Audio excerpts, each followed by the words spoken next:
All right, how's it going, everyone? How's it going? How's it going?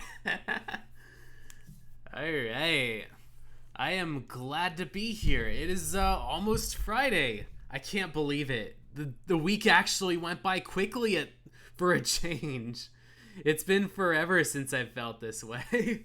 Usually I'm at like the end of the week and I'm like, oh man, this has been the longest week in the planet. But like today, it's like, oh man, I can feel Friday. I can feel it. I'm a bit tired, but everything's okay. I'm playing a cosplay. Oh wow, that's really awesome. What's it called? Is it for like a event, like a convention, or just like building a costume altogether, or like Halloween? I'm not sure. I know usually a lot of the times I've ever cosplayed, it's usually either Halloween or a convention. All right, Halloween, yeah. I need to I feel like I need to come up with a Halloween costume. It's one of those things where like deep down I always like want to get ambitious and I come up with like all kinds of ideas for like makeshift ones or ones where I have like a costume I had lying around from like years ago. It'll be something where I'm like, "Hey, this year like Morbius got popular, so I'm going to put on like a hoodie and pretend to be Morbius." Or like, oh man, like I can like make just like a Doctor Strange out of like my clothes.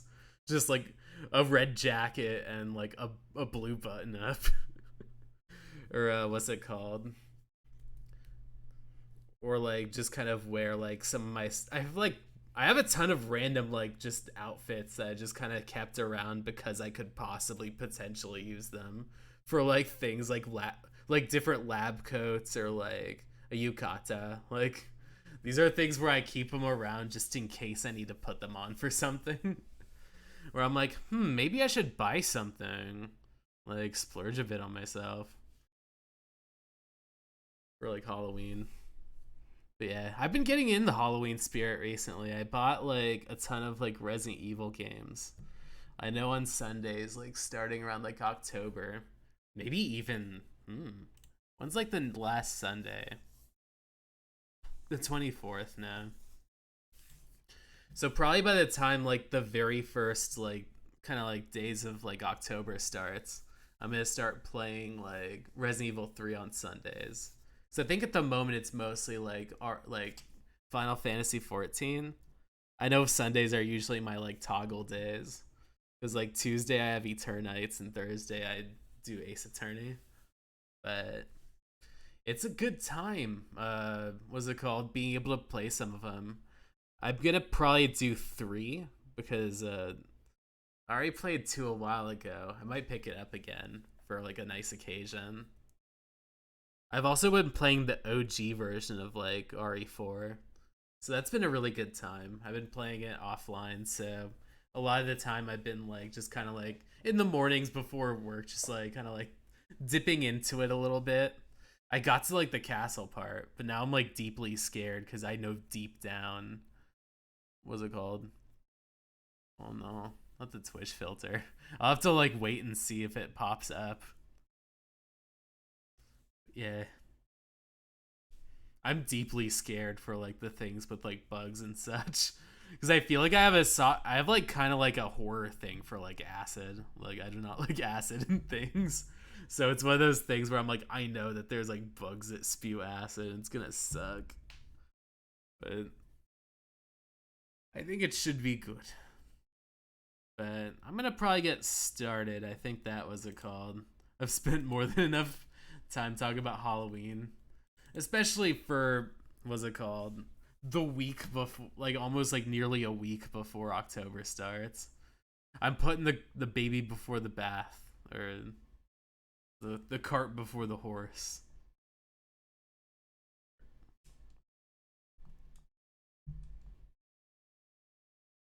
Let's see. Let's drop this in. Let's get this audio on. Let's get this started. Yes. I'm sorry I took like a big break like last week. I think it was something where I felt so much fatigue. It was a combination of fatigue, but also just like writer's block. I had really bad writer's block while I was trying to work on like kind of like a passion project I had, or like a little like audiobook. So I was just kind of like, oh man, like I have a really bad feeling about like being able to read a lot, but I'm feeling a lot better now. And this character I shipped with Ashley from the next game, and I made sprite edits. Oh man, I can't wait to see like that character. But yeah, thank you so much. I'm glad that wasn't too much of a. It wasn't too bad to, what's it called? Have to wait on me a bit. Let's see. I think it was a further cross-examination. Oh my. I was like, where am I at? Wait a second. To read like the dialogue. Hold on. Which button was it? There we go. It was one of those like, oh, you end badly. The die is cast. The cat flap-o-matic. Oh, this one. Let's see.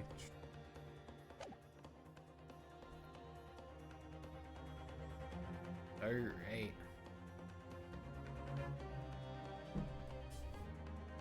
Objection! Oh no, I gotta get my water going.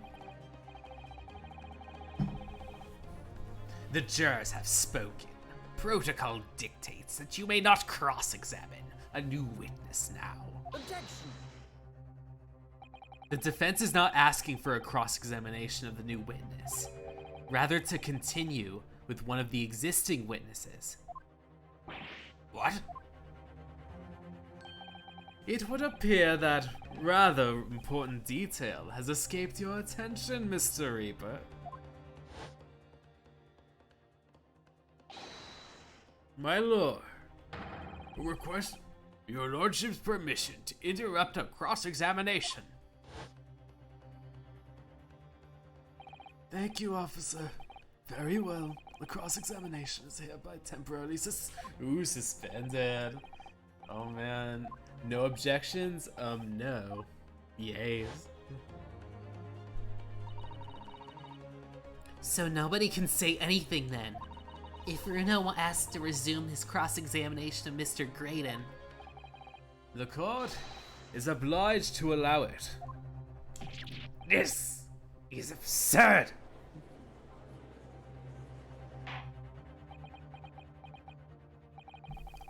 I would remind those present that this is a courtroom, and it is my courtroom. I concur that the evidence is entirely within the rights to request the continuation of the cross-examination. However, I will not permit an unremitting protraction of these proceedings. Therefore, I have decided to afford the defense one final opportunity in concluding the cross-examination. Counsel, you must choose but one statement from the witness's testimony, and but one piece of evidence to present in support of your argument against it. A single chance to present evidence? If following that the situation remains unchanged, I shall continue to education. Is that clear, counsels? You will not press the witnesses any further. My lord. Yes, my lord. A single statement and a single piece of evidence. Most generous. Well then, Mr. Naruhodo, it's high time I fell in a dead faint. I leave this in your capable hands.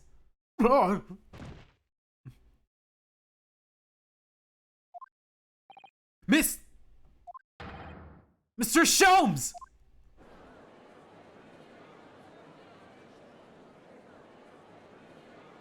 Oh man, he actually keeled over? Oh, I thought this was a prank. Stand so insouciantly before the court in a state of such high fever. Either the man has extraordinary strength of mind, or an extraordinary lack of feeling. I imagine he's feeling a little now. The detective is sleeping soundly in one of the antechambers. Strike a man when he's down, why don't you? Well then, counsel, are you fully prepared?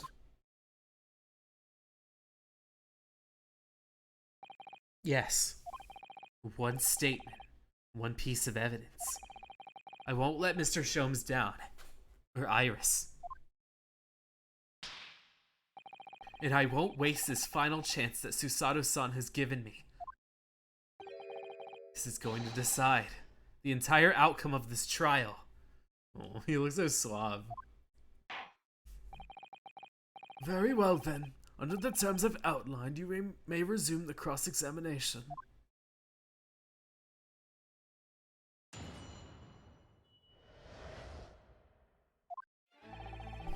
Oh, they gave me 4 chances.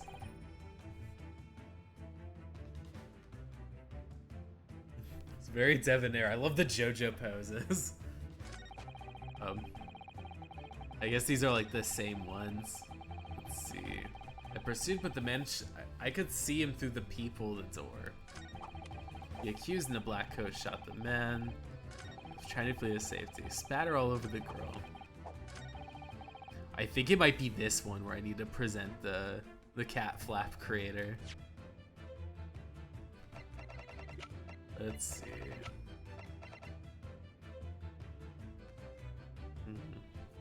Sorry, let me see my sheet of paper. This is the one I'm able to cross-reference like the Xbox buttons from like the PlayStation buttons, where I'm like, present, which one is examine? A is X. No, that's cancel.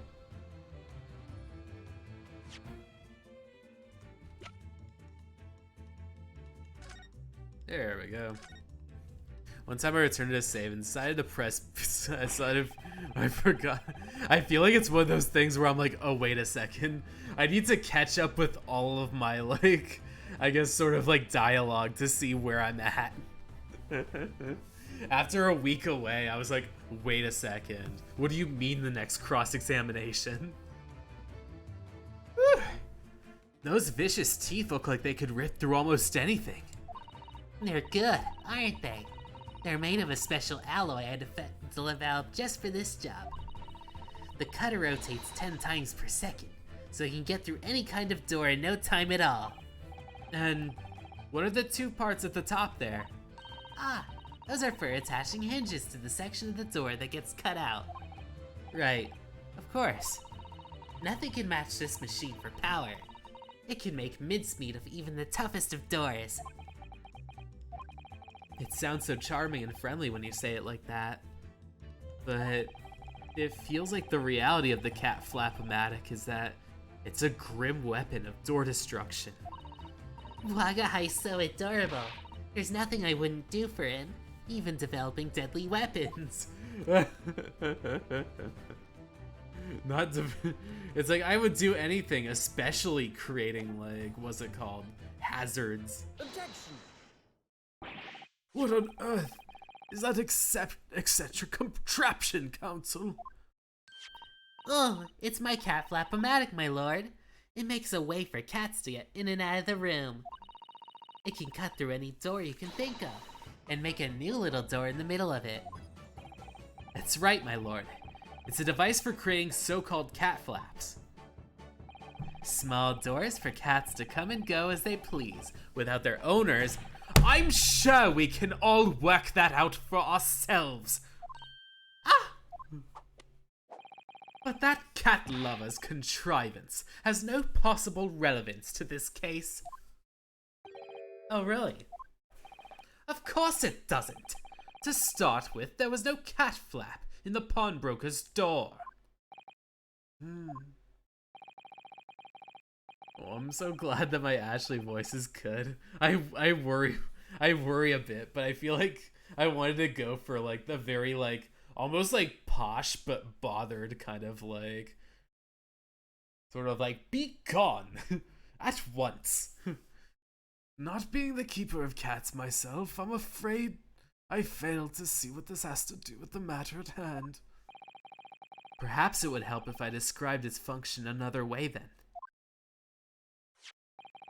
This contraption is able to create a peephole in any door you can imagine in practically no time at all. I beg your pardon. A peephole, you say?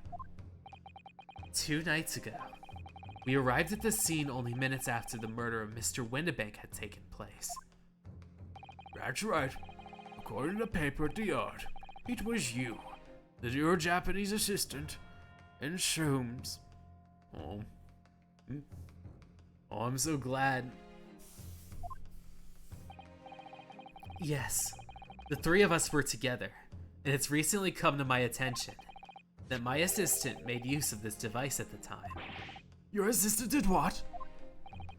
There was a peephole in the storeroom door. I can attest to that. Because I looked through the peephole myself, in order to see inside the locked storeroom. This is ludicrous. What are you trying to say? Of course there was a peephole in the door. I said as much in my testimony. How else could I have witnessed the crime, for pity's sake? Yes. How could you? What? Counsel, kindly say what you mean. Instead, as opposed to rudely. Alright, it's time. Time to strike the final blow. What I mean is this, my lord. My assistant made the peephole in the storeroom door, and until such a time she did, the door had no hole to look through. What? No! Objection! This is a farce. Are you really suggesting the peephole in the door was... Yes, it was created only after the incident had taken place. My judicial assistant used this device, you see. Your assistant tampered with the crime scene, whilst being fully aware of the gravity of her actions. Of course, that means she could leave the country. This is a serious act of vandalism. It's not vandalism, it's creativity. That's what Banksy does, it's art. For which I humbly apologize, my lord. But you know Banksy, right? This is your country's artist. He does all kinds of performance art like this. It was only a few minutes after I left the scene in order to pursue the Skulkin brothers and alert the police. Nevertheless, in the light of this new information, it becomes apparent that Mr. Graydon's testimony is riddled with holes. Riddled with... Explain yourself, counsel. The majority of Mr. Graydon's testimony that appears to incriminate the defendant is based upon what he witnessed through the peephole in the storeroom door. Yes, that filthy girl shooting the man in the back. However, if at the time of the incident, that peephole didn't exist yet, there's no possible way you could have seen what you claim you have seen. In short, your entire testimony is a pack of lies.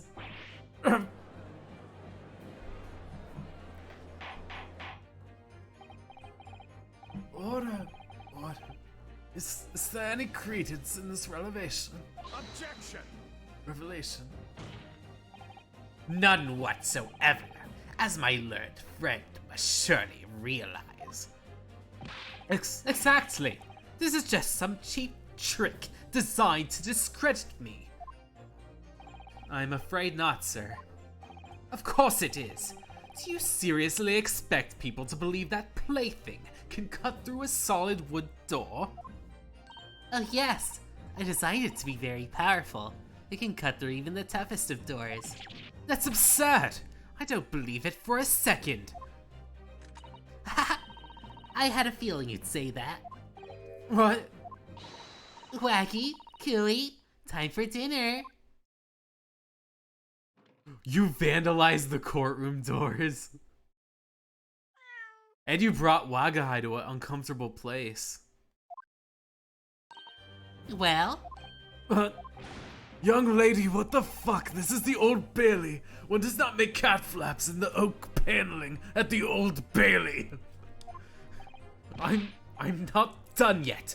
Don't worry. This doesn't mean that the people in the storeroom at the door at Windibank's was made by your machine. And there's no way you can prove it was. No, but it's easy. What? The cat flaps in my cat flap-o-matic crate are all of the fixed size, and the dimensions of the people at Windibanks are an exact match. Huh? Old Silky's a loss for words. Excellent work, Iris. Thank you. And now it's my learned student friend's turn to be lost for words, I feel. Ah, that's salty. Oh, Vinzix is salty.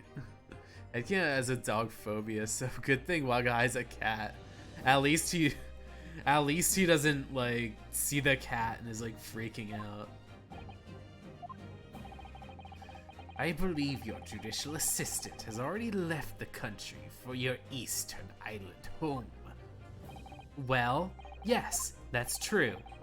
Then you may have some difficulty in establishing all the facts.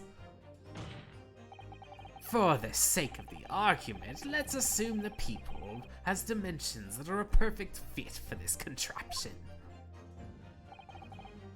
In that case, when was the people cut? The prosecution demands proof of your answer. Huh? What was the purpose of your line of inquiry, Lord Vinzix? It's very simple, my lord. The defense argues that the people was created after the incident using this device. But now that the perpetrator has returned to her native land, she cannot testify to the fact. There is no proof. And for as long as the defense remains unable to prove when the people was made, my learned friend's claim amounts to nothing more than a baseless accusation. What? Indeed, that is so, Lord Vinzix. Well, Counsel, Don't give up now, Runo. This is time to create your own opening and Force your way through, yikes. Phrasing, Iris. Phrasing. I don't know if I can do this, but I do know one thing. Susato-san is the greatest judicial assistant in the world. Well, the Council of Defense will present its evidence to the court. Proof that the people in the door at the Windibank store was created after the fact and not before. Let's see. So before, yeah, there ain't nothing here. Look at that. There's nothing. And then after the fact. Ooh, look at that people. Ooh. So I gotta do this. Yes, look at that gun.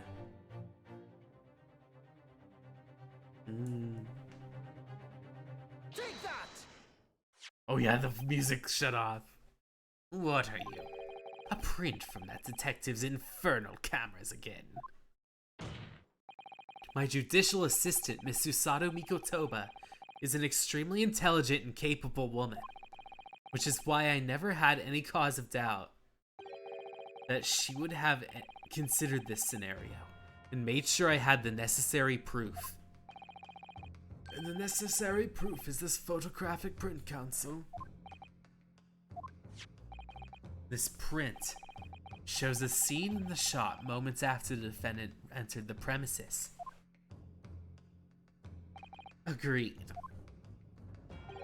And it also shows the accused mercilessly wielding a gun in the direction of the defenseless broker. But more to the point, it pictures the storeroom door in the background. Let me see that print again. I don't believe it. This is quite remarkable. The door to the storeroom is completely devoid of the people of any question. Mr. Graydon, you couldn't possibly have witnessed the crime as you claim to have done. Because at the time it happened, there was no people in the door.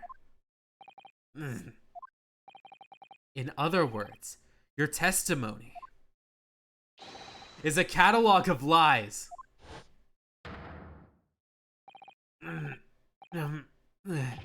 Ah! Oh.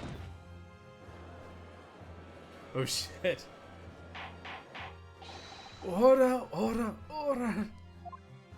I am satisfied with the defense's substantiated claim beyond all reasonable doubt. He did fall. I feel like it's like, how do you do this while like not looking as guilty as possible? The witness's testimony is entirely fallacious. Ooh, fallacious. That's not the only thing we now know, beyond all reasonable doubt. My learned friend's assistant's guilt can no longer be denied. The woman tampered with the crime scene. But more importantly... Good lord, there's more fucking shit, Lord Van Zeeks. No, this trial's going on so long. The defense may have established a reprehensible instance of perjury.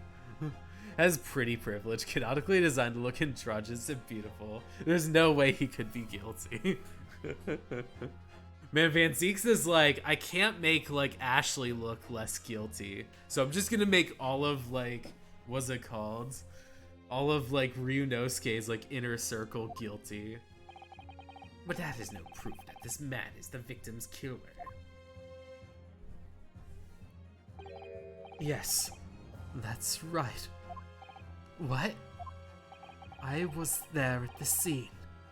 It's true. And I was shot in the arm. It's true. But that's all. Yes, in fact, if you look at the circumstances, I'm the victim here. Oh, please. Oh! I don't believe this. They're right.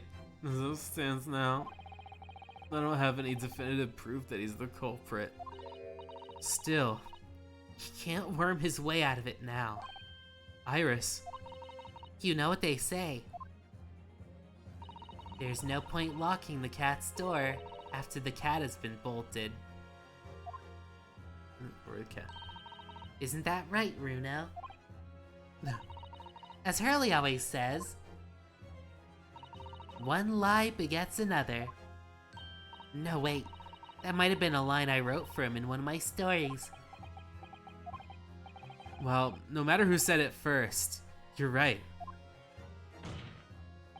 I love Ashley's so stupid and stubborn because he's pushing himself, is built into his mind. He's like, look, Van Zeeks is giving me an inch, so I need to take this a whole mile further.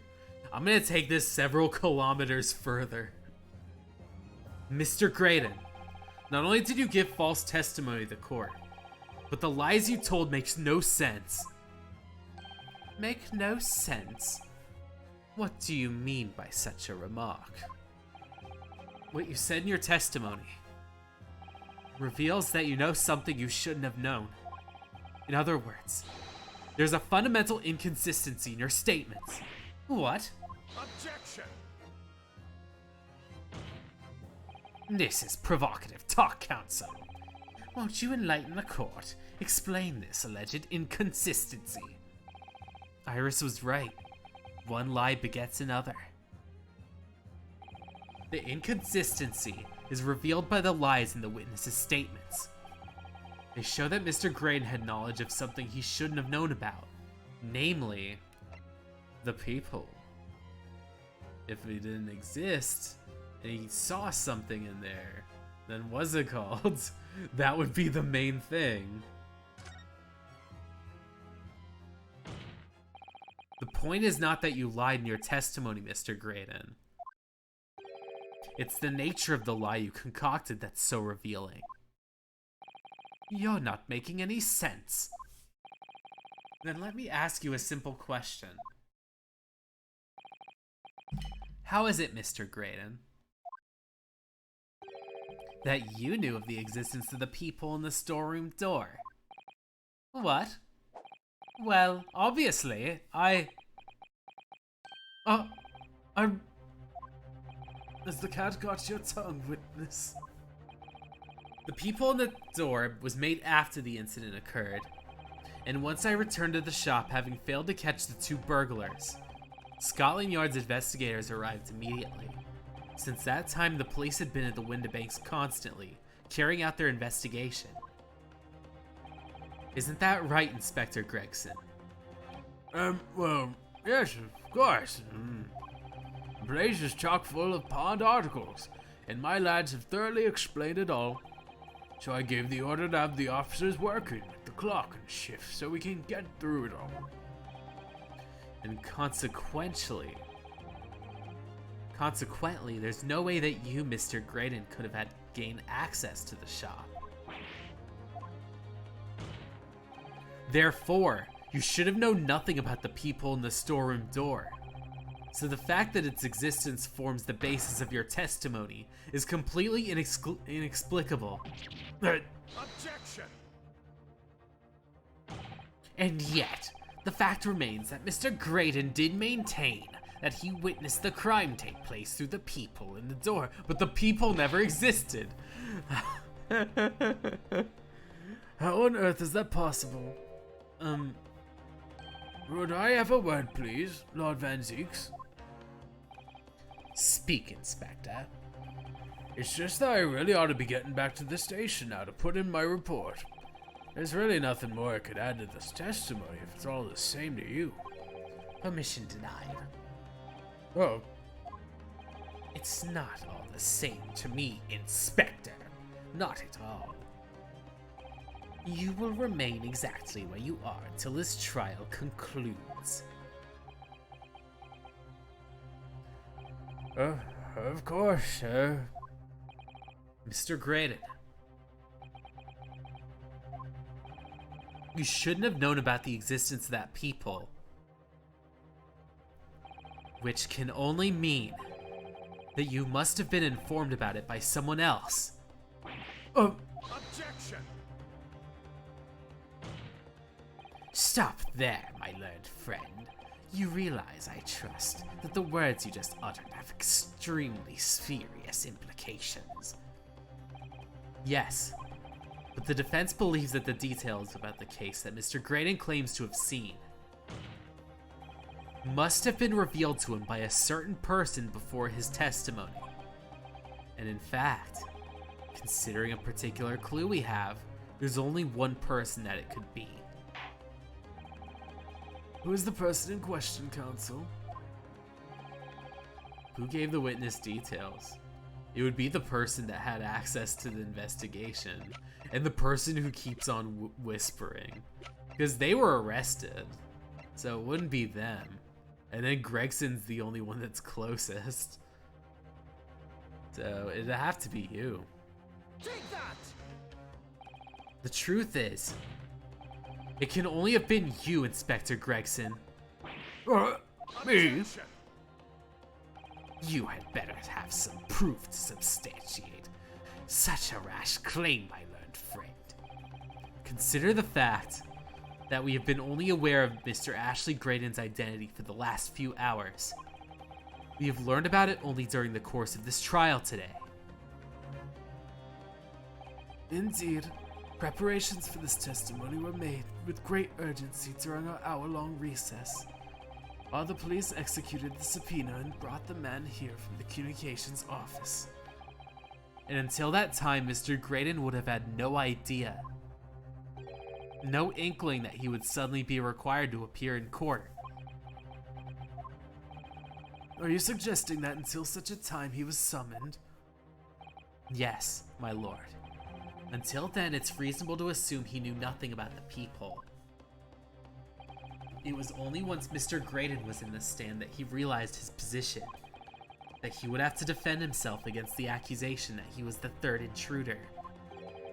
You're suggesting that to the court that it was while this trial was in progress that he received this information, so that he could commit perjury in order to save his skin. Exactly. And the only person with knowledge of this investigation that he had any contact with is you, Inspector Gregson. This is bloomin' outrage. Why would I be giving up details about an investigation to this fella, eh? I was summoned to Quartz ship's chambers during recess. In any case, had you forgotten that? Quite true. I had a number of questions regarding the case regarding the events that transpired at the pawnbrokery. Which means the first time these two laid eyes upon one another was after proceedings resumed following the recess. Since then, they had been in full view of the stand, where such illicit discussions couldn't have possibly have occurred. Oh, I just remembered something, Runo. What is it, Iris? There was one time before, wasn't there? I think it was when Ginny was testifying. Oh yes, now that you mention it. When the bailiff was dispatched to retrieve the Gilded's music box from the scene of the crime. That's it! It was during that testimony. I remember finding it strange at the time. Mr. Graydon and the inspector seemed to have some kind of secret discussion. It would have been possible for you to give Graydon the information he needed then. You little toe rag! You're making this up! I'm a respectable Scotland Yard inspector, for crying out loud. Why would I do something like that? I'm like giving away confidential details like this block. Admittedly, you wouldn't have any reason to do something like that for no gain. But perhaps it was part of a deal of some kind. Then it starts to make more sense. What deal, Counsel? I wonder if perhaps, in exchange for details about the people at the crime scene, Mr. Graydon agreed to give a certain something to the inspector. I'm gonna lurk a bit. I miss this game. Oh, you do lurk. Thank you so much for coming along. Thank you so much. I'm glad that you're enjoying the game, though. I'm sure I need not remind the inspector that in found to be true, striking a deal of any kind with the witness would be considered a gross case of malfeasance. I... Objection! It's becoming clear that jumping in with accusations with this Japanese student's specialty. I don't know. I don't do that. But with the stakes so high, the prosecution is not prepared to listen to such baseless charges. It is incumbent on the defense now to present evidence in support of this diabolical claim. Evidence? Just what are you proposing that the inspector demanded of the witness in return? The court must see this alleged deal and the proof of it. If Inspector Gregson really did strike a deal with Mr. Graydon, then logically, there's only one thing that he could have asked for. That must be it. Bruno, do you think it could be... Yes. It's the missing link that can join all the dots together in this case. I must press you to answer now, Counsel. What evidence explains the nature of this deal? I guess it would have to be like McGilded's like music disc. Sorry, I gotta stand up a moment. I have like some really bad burps.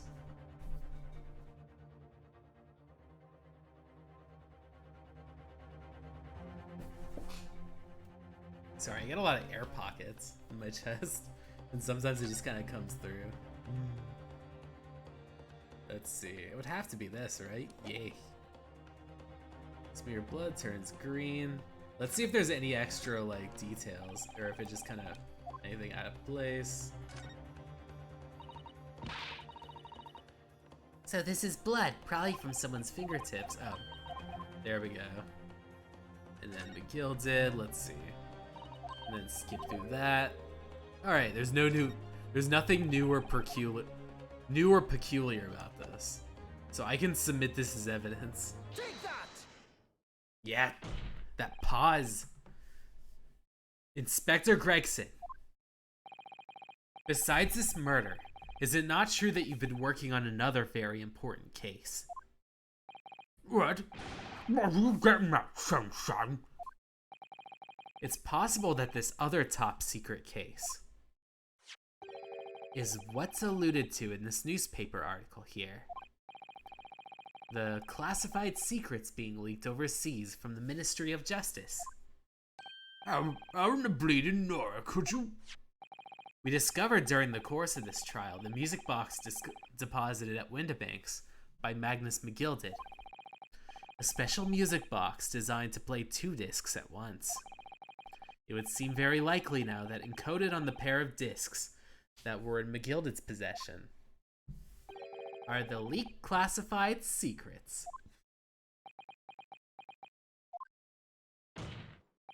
So I put it to you, Inspector, that in order to recover the second of the disc contained in those secrets, you covertly made a deal with Mr. Graydon in which you exchanged the discs for details of the case.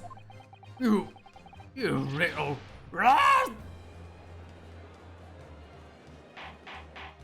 What a... On the day of the incident, when we met you at Windibanks, you said this. I'll be taking whatever it is of McGilded's down to the yard, thank you very much.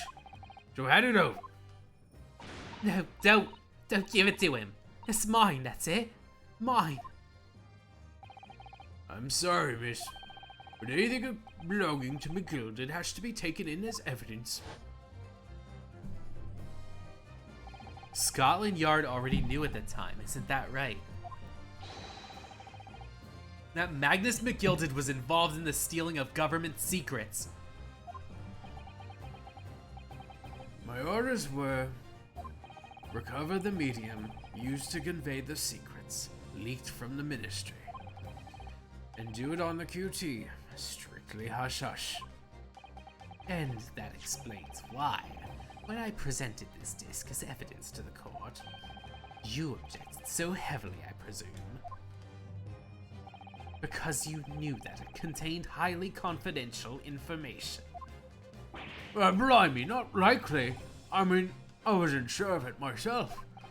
I realized there was a possibility, that's all. Inspector, surely you're not saying that in order to acquire the second of these music box discs, you did indeed reveal confidential details of the crime scene to the witnesses? To aid and abet this man in giving false testimony? There's no other way that Mr. Graydon could have known about the existence of the people. It's the only explanation. A deal was struck between these 2 men. Ah! Objection! If, and I stress if, this sobering assertion turns out to be founded in truth, it would mean that the second disc is as we speak here in this very courtroom. Wait, what? In this room? How could you possibly make a claim like that? Because Inspector Gregson is a Scotland Yard detective. What? What's that supposed to mean, eh? As a seasoned policeman, as a seasoned policeman, the inspector will have approached this alleged deal with caution. Certainly, he would not have accepted the gentleman's agreement in this matter. No, he would have insisted on having the article agreed upon in the palm of his hand. Good gracious, then you mean to say Inspector Gregson already has the item in question? He has the second disc on person? Yes! The defense demands the inspector is searched at once. Definitely. They could only have struck a deal with each other when Ginny was testifying before, and Gregsy hasn't moved from the witness stand since. My lord, please, order examination of his personal effects immediately. Well, Inspector,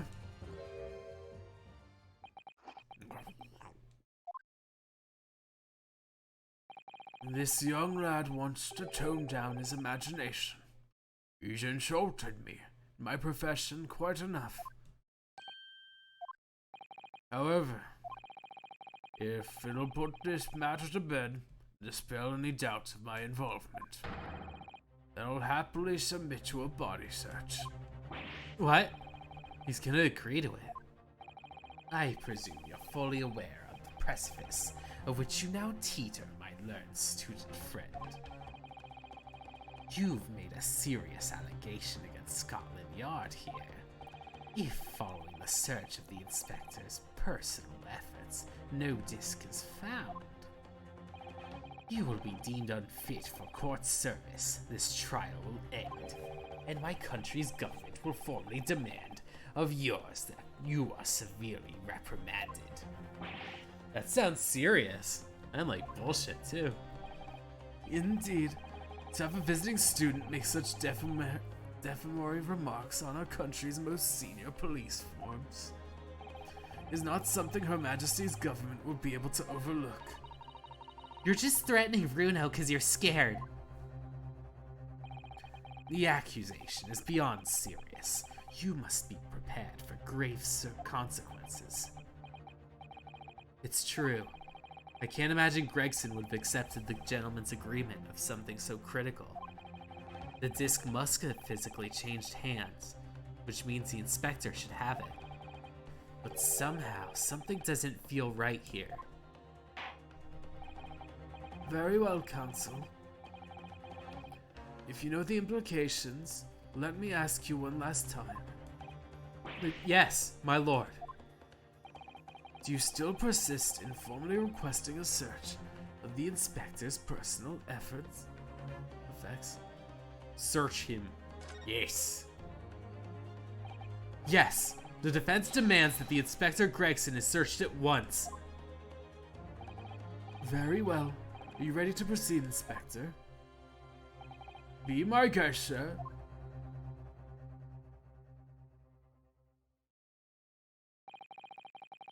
And so a brief body search was carried out by the court bailiff. A few short minutes later, it was revealed that the inspector had nothing unusual in his person at all.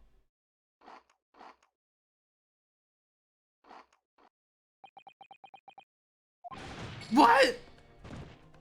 Wait a second. Just as I thought. What? Well, you heard Gregsy before. He almost invited the search. It's obviously he wouldn't find anything. Oh, search someone else. Fuck.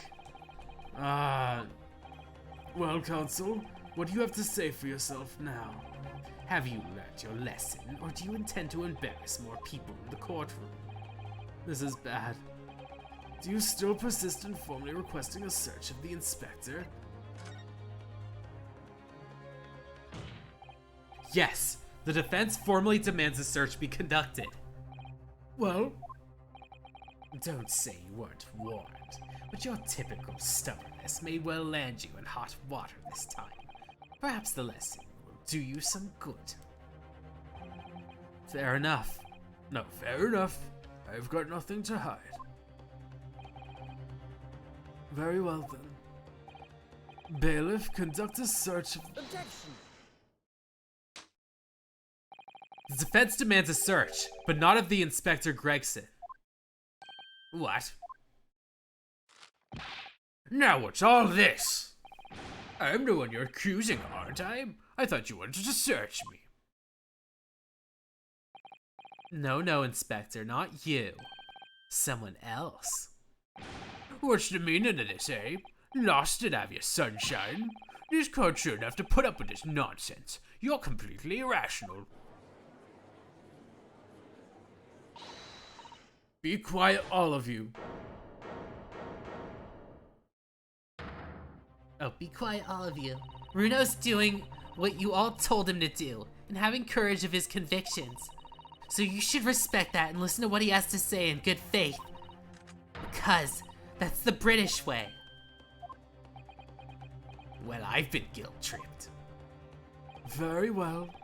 It is the British way. Indeed, this court is in awe of the defense's conviction. Eagerly waits his next words. You what? Oh, don't be hasty. Let's see. It can't be Ashley, because I have a feeling it would be. Like something where it's a little too obvious. I think it's something where the obvious answer was to do, what's his name? Like, to do, Gregson. But I feel like the second most obvious would be, like, Ashley. I'm fairly sure I know who has that disc at the moment. There's only one person it could be. Let's see. Because, like, Ashley would be one, but I feel like it would be almost obvious that it'd be like, we're trading discs. So it would have to be the person right next to him. I think it's gonna be Nash. I think now it's his time to shine. Take that! My lord, it's Mr. Nash Skulkin. I love Nash. Because I feel like they were also conspiring. Like the Gregson and the Skulkins. It's also why they were acting so buddy-buddy. Well, I never. Yeah. Me. Him. Very well then, bailiff. Restrain the witness and conduct a thorough search of his effects. Please, my lord. Inspector. Scotland Yard has to object to this search. Objection!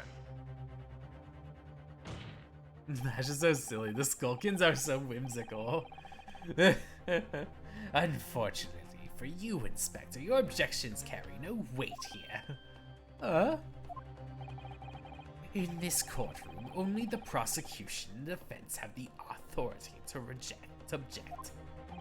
But Lord Van Zieks, I have no idea what forces are at play that might influence your actions. But personally, I have no intention of obstructing the course of this trial. Bailiff, carry on your search. Now, Mo, I done nothing about no disc. Cut it off! Ah! Here, my lord, in the witness's pocket. I found this. Good lord, that's another music box disc. I don't know nothing about it. Nothing.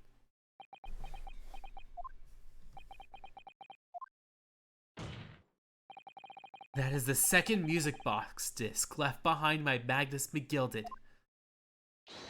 Is it not, Inspector Gregson? Ah! Order. Mr. Skulkin, what do you have to say for yourself? Gordon Bennett. I mean, just Gordon Flamin' Bennett. I swear I didn't know nothing about the disc. Honest to God. Counsel, would you explain exactly what's going on here? The alleged deal that was struck between this witness and this detective, no?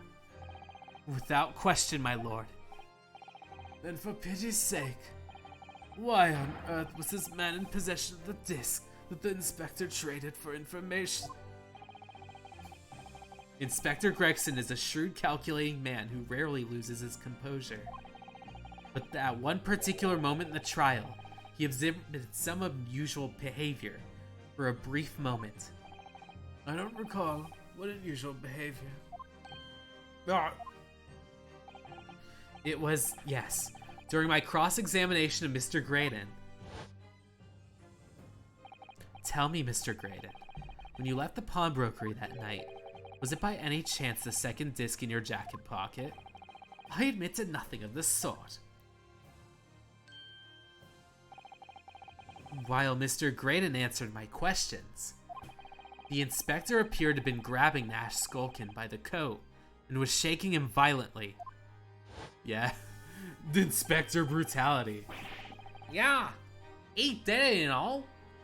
Thought me noggin was gonna fall clean off, I did. I was wishing I'd been born as me brother, I was. And what exactly happened to make the detective attack you like that? I ain't got a clue. He just suddenly turned and grabbed me whilst I was like, and started shaking me. Why the blazes didn't you mention the third gun when you got down to the station? That's what you said. Yelled it right down me ear hole, he did. Me ears been still throbbing now. The way the detective behaved when he was extremely out of character. But looking back at it now, it must have been then that he did that. That was the opportunity Inspector Gregson created for himself in order to hide the disc. Well, bless my wig, he hid it. Phew. But I'm afraid I failed to comprehend the motive here. If the detective had acquired the disc he was after, why on earth would he proceed to hide it in another man's pocket? This is the court of law. He should have submitted the item as evidence. It would appear, my lord, that the inspector was not at the liberty to do that. Why ever not? As the man himself revealed earlier, his current assignment has some special conditions. My orders were Recover the medium and do it on the low. hush, hush. Top secret assignment, is it? As far as we're aware, the information stolen comes from confidential government communications. It would seem that the information were to be revealed in court as evidence would be problematic. Does that sum up the situation, Inspector? I'm operating under direct orders from the Ministry. I'm afraid I'm not at liberty to answer that question. So, realizing there's a chance you may have be searched here in court, you took steps to hide the disc you acquired from the witness. Does that mean? He only pretended to attack Mr. Skulkin in order to get close enough to it, and to slip the second disc into his pocket. So it was a pretense.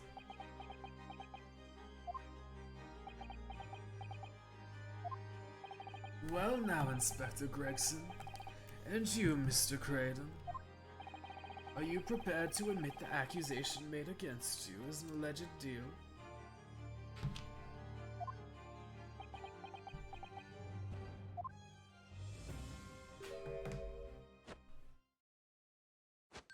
Admit to it? Yours truly? Please. Mr. Graydon. Clearly, our Eastern visitor has an uncommonly active imagination. However, there is no proof that I passed this disc to the inspector. Objection!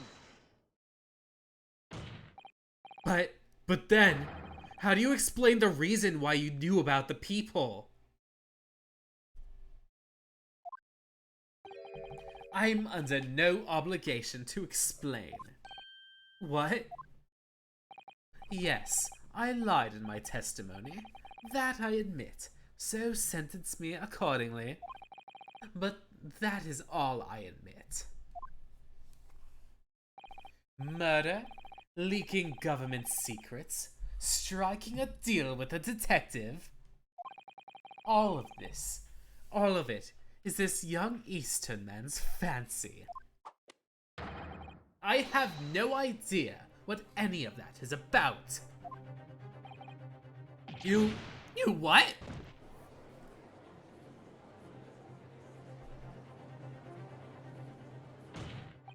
Well, what about you then, Inspector Gregson? Do you admit to making a deal with Mr. Graydon in order to acquire the disc? Ladies and gents of the jury, as a Scotland Yard inspector, I will declare that this, and nothing more, I am acting in the best interests of the country. Whatever I've done, it's been in the name of justice. So, as members of the public of this fine country, I'd like to think that justice will be your guiding light when you're making these decisions.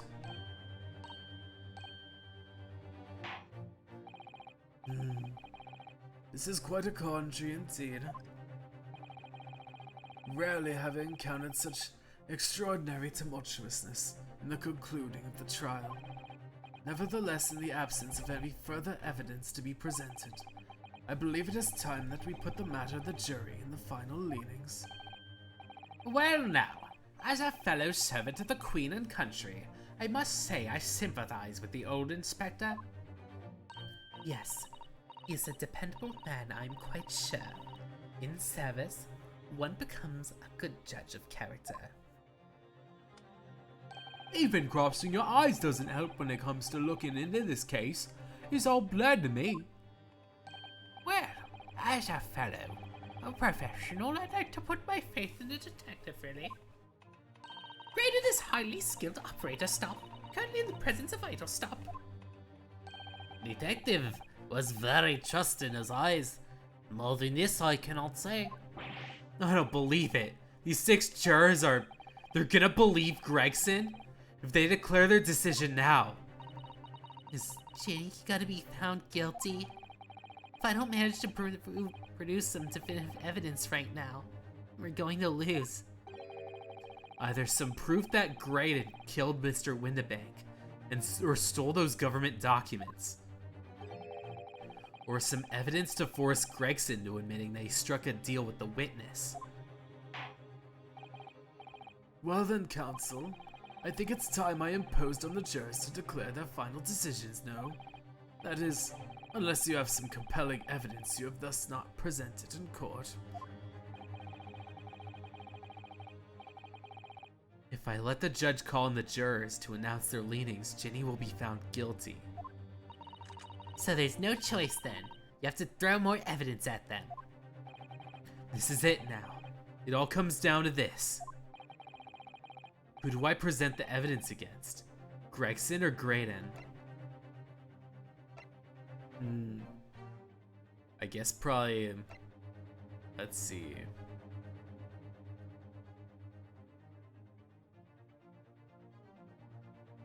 I guess probably Gregson.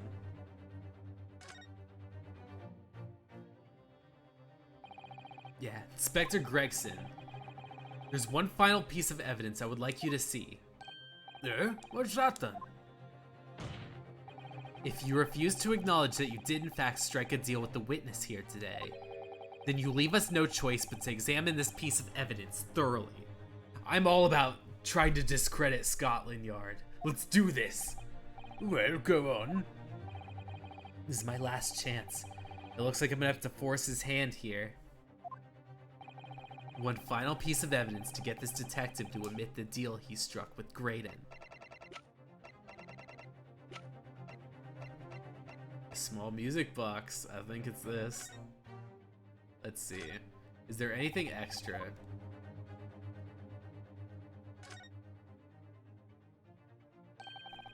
See? See how the Firmig Gilded disc sits in the music box that the man deposited at Windibank's? It couldn't be a more perfect fit. So there's no question then. The disc was designed to be played in the music box. Yet, despite that, its sounds it produces are neither musical, nor do they appear to have any meaning. It just doesn't make any sense. I wonder if perhaps there's more to this music box that meets the eye. Maybe we haven't discovered its secrets yet. And then there's this button. I wanna examine just about everything I can. And then that's the one that's got the shit, no. A little in the back, click on that little button. Click on this here. I am prolonging things. Let's see if this skips. Who'd have thought there would be a second movement on the underside of the box? And this movement's like the other one. The comb's teeth are all in the same length.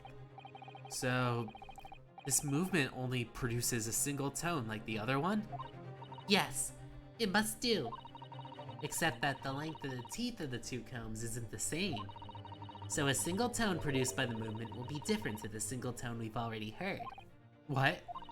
Basically, each movement can only produce a single note. But the notes they produce are different. A music box that can only play two tones. Alright, time to do this! Take that! Is that Mr. McGilded's peculiar music box, Council? Yes, with the disc already in place, ready to play. I think perhaps now would be a good time to listen to the sound produced by this music box again. Only this time, with the second disc we just discovered set in place as well. Goodness. Is this, Council? No! Wait! I can't let you do that! Why not? Because, well... Because it's got nothing to do with the case! That's why! Not true, Inspector! Re- The defense has already proposed that the sounds heard by the court earlier in this room were from the music box, and they were part of a Morse code message. We know that Morse code comprises of two distinct tones. The defense believes the second disc contains the second tone needed to complete the message, and now we have the chance to confirm that theory. For crying out loud, Sunshine! We're talking about state secrets here! If you go letting the whole courtroom hear confidential information like that, it's treason! Then do you admit the charge? That in order to protect those state secrets, you engaged in unlawful dealings with the witness? No, you're mad! If you let that secret information out into the public domain, you'll be making an enemy of the entire British government, you idiot! Y'all already hated me to begin with for being Japanese. And let's not forget, Inspector, that you, a Scotland Yard officer, leaked confidential case details to the witness. That you continue to lie to the court, and all because by fair means or foul, you're determined to do your duty. Well, by fair means or foul, I'm prepared to do mine. Don't you dare! I will stop at nothing to protect my client. I don't care who I make an enemy of. Oh man, that took a lot out of me. All my high school drama, like that whole entire time I played Danforth in the Crucible, all that just came back to me, all that inertia. Oh my god. My lord, if you please, the court must hear the sounds made in the music box. Come on, Van Zeeks, for Pete's sake, stop him! Objection! I goat see in your disgrace. Inspector, you should know my methods by now. I'm a prosecutor. I'm no Scotland Yard puppet.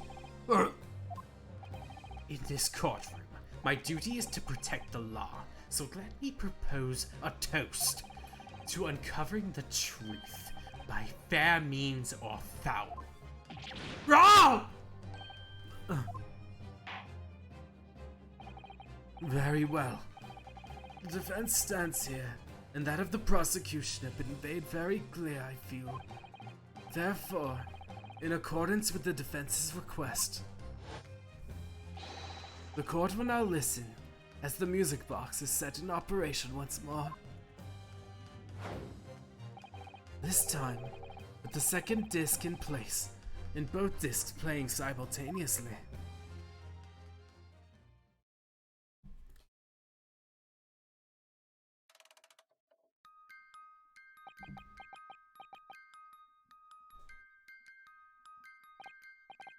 Oh, listen to that! It's unmistakable here now. It's Morse code. Alright, I admit it. Whatever you want. But for the love of God, shut the bloomin' box up!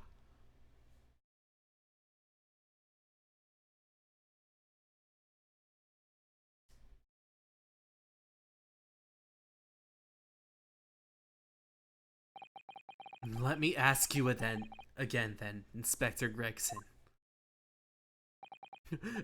Ryunosuke just leaks government secrets out of nowhere. Just like, I hope you know Morse code, because now you know the Queen's secrets. Did you or did you not strike a deal with the witness next to you in the stand, Mr. Ashley Graydon? Specify, did you furnish the witness with confidential case details in exchange for this music box disc? Did you reveal the existence of the people in the pawnbroker's storeroom door, Inspector? I did. Stop! What are you doing, man? It's all exactly as the young Eastern lawyer said. High treason is so kawaii. High treason is very not kawaii.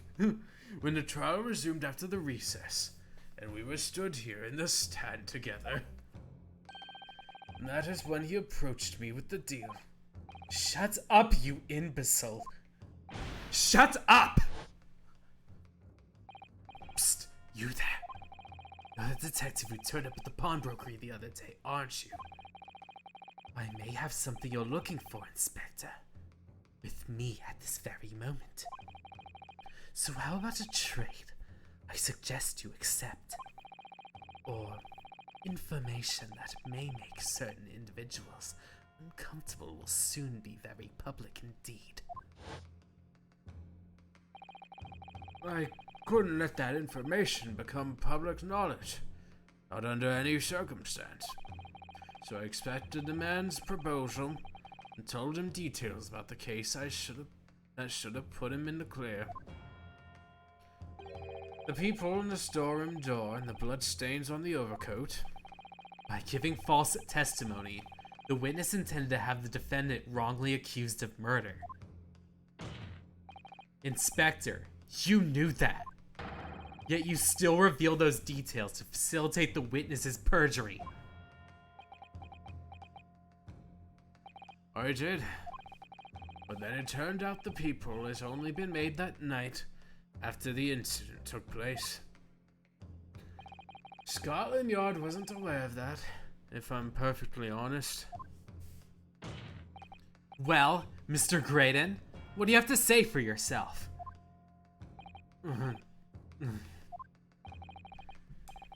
There's nothing and no one left for you to hide behind. You struck a deal with the inspector in order to escape conviction of a very serious crime. Namely this. You are the third intruder who broke into the pawnbrokery on the night in question. And you perpetuated the murder of the proprietor, Mr. Pop Windabank. You.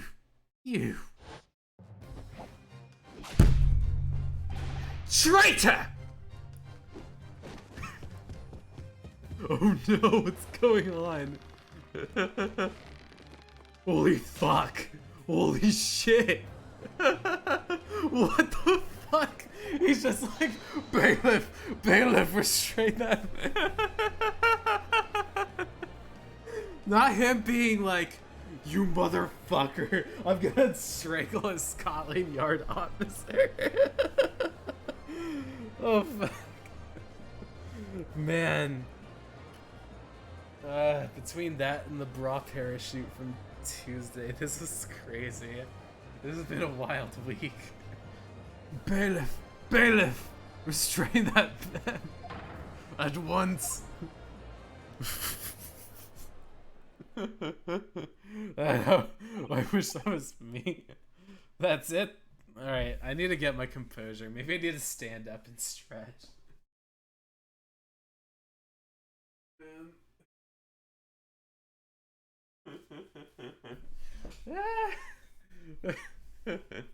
Alright, we got some Ash lore. Let's go for it. That's it then. It's all over. Man, before any of this happens, I need a save. Like, really bad. I'm like... What if, like, what if, like, my power goes out and all of this is just auto?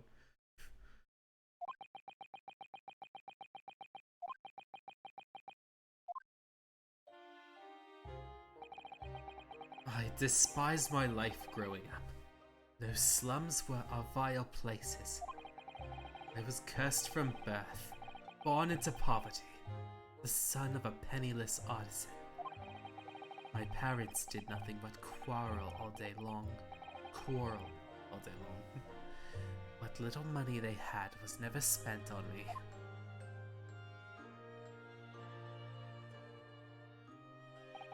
So I set about studying, to better myself, to one day escape from that hellhole. And you eventually became a communications officer. I admire your determination. But then you decided to sell government secrets? Why?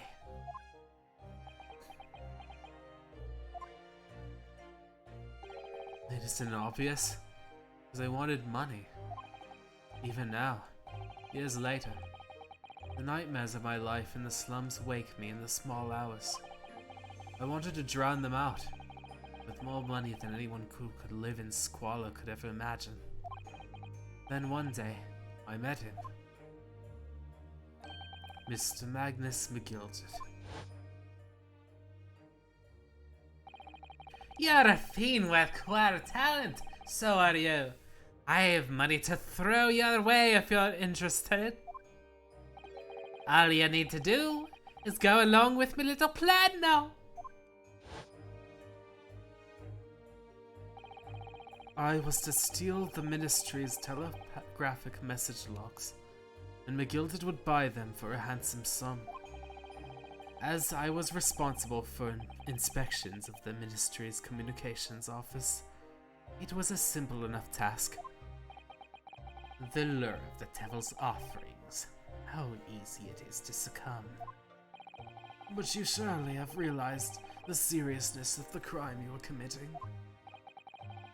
And for that reason, I took great lengths to ensure that my actions were untraceable.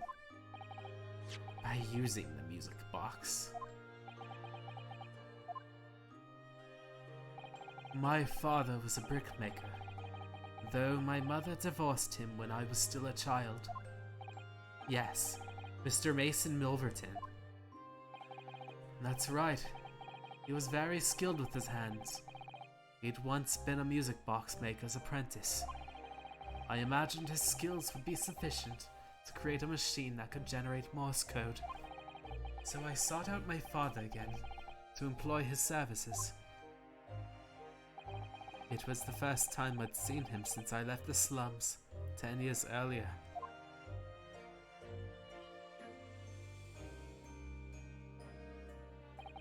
Look at you, Ashley. What a fine gent you've become, eh? He was a different man than the one in my memory. A thin, frail old man. But poverty had never broken him, never corrupted him like it had me. I was sure that he wouldn't help me if I told him the real reason. So I made up a story. I've got some work to do, Father. I need some music box discs made. You know how even after being brought into a healthy environment, children hoard food, that's what Ashley was doing money. So he'll never give up. I imagine, yeah, with no plans and no one to go back to, that he ended up separating entirely because he knew that he had gone probably that far down.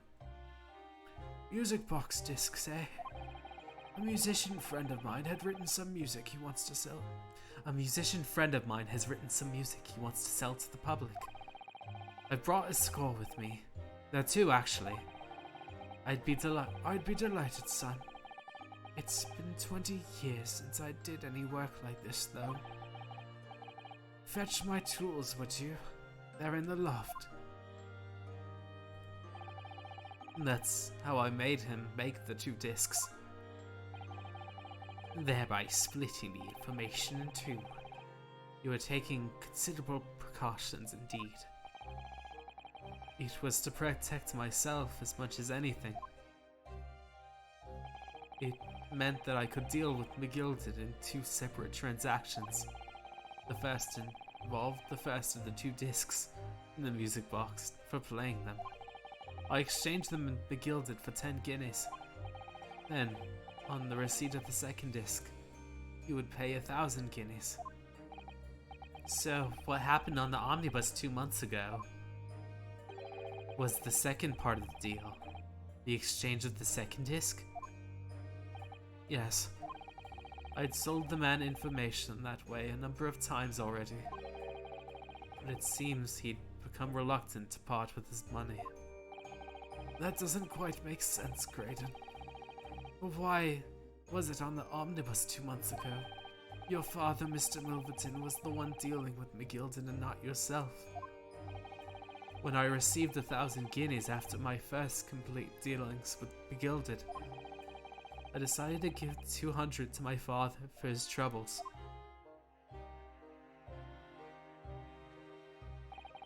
But my father realized something was amiss. In time, he worked out that I must be involved in something dubious. And when he did, he said to me, "Next time there's an exchange, you let your old man do it, understand? Otherwise, I won't take your money anymore."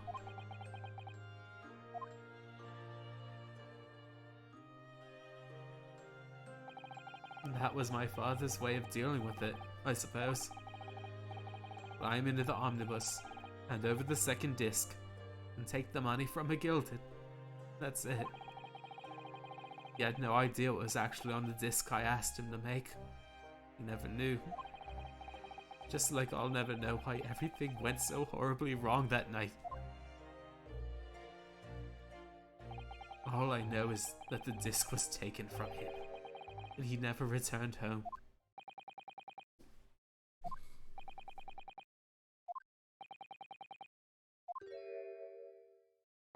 It was only then that I found out what sort of monster McGilden really was. So after 10 years of not once uttering it, I swore in my father's name.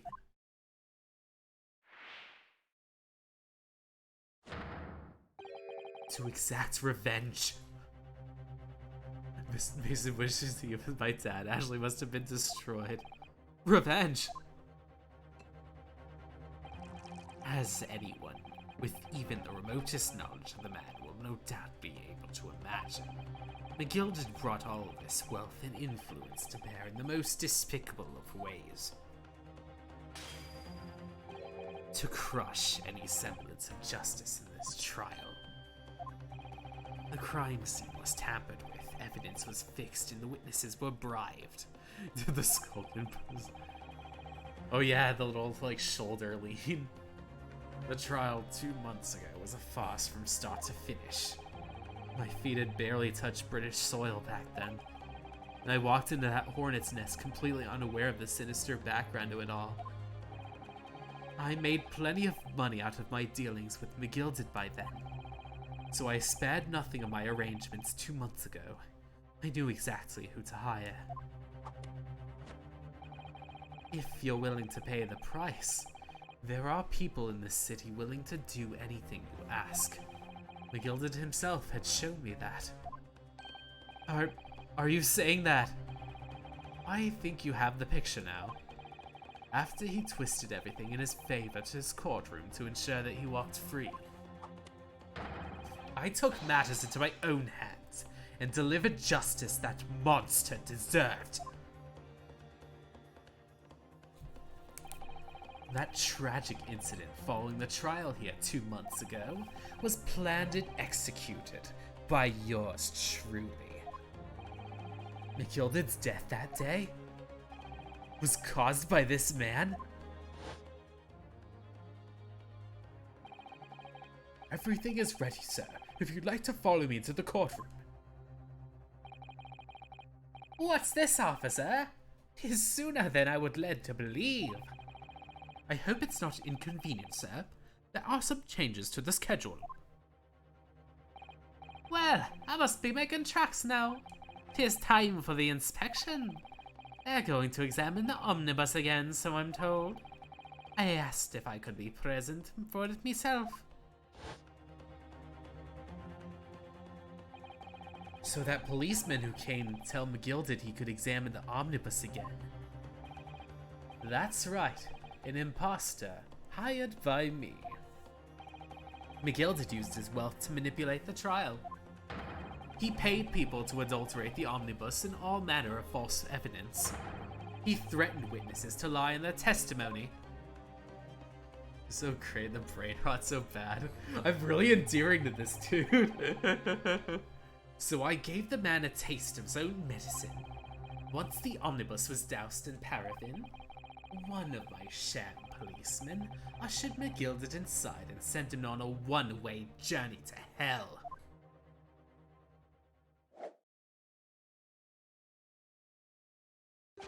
An eye for an eye. Man. Like, he had, like, a whole backstory, like, a whole, like, just, like, deep revenge story. That is how I avenged my father's death. A spine-chilling account indeed. But that wasn't the end of it for me. There was a loose end, you see. A loose end. Yes, I should think it's obvious. The second disc, which my father had taken in exchange with McGilded. Ah, yes. There was indeed no mention of the man's trial 2 months ago, clearly because it had been removed from the scene of the crime. When I realized it was missing, I remembered something. Something from the first time I dealt with McGilded. Yeah, I got really choked up, like, doing, like, the whole build-up from, like, him talking to his father to, like, what's it called? I guess when he talked about wanting revenge. So, like, I feel like at the moment my nose is a bit on the drippy side. My eyes were a little burning. And I have, like, one more half hour, but I'm sure I'll be able to finish this, I guess, by the time I wrap up. This is the first of the 2 discs. And the music box, you need to play them. Well, look at that now. What an ingenious little invention. So then, as promised, 10 guineas for you, young man. What's this? Windibank's pawnbrokery? Aye, 'tis a pawnbroker's ticket, so it is. You can use it to redeem an article I deposited there for you. There's no need to give a name. Just hand over the ticket and tell a fiend the watchword. I put a jewel in the pawn for you. It'll fetch a good 10 guineas if you sell it, so it will. I've never heard of a pawnbroker as being used in quite that way before. Have you not, Mr. Graydon? London's pawnbrokery. London's pawnbrokeries are usually places, you know. Useful places, you know. Each one is like an extremely secure vault.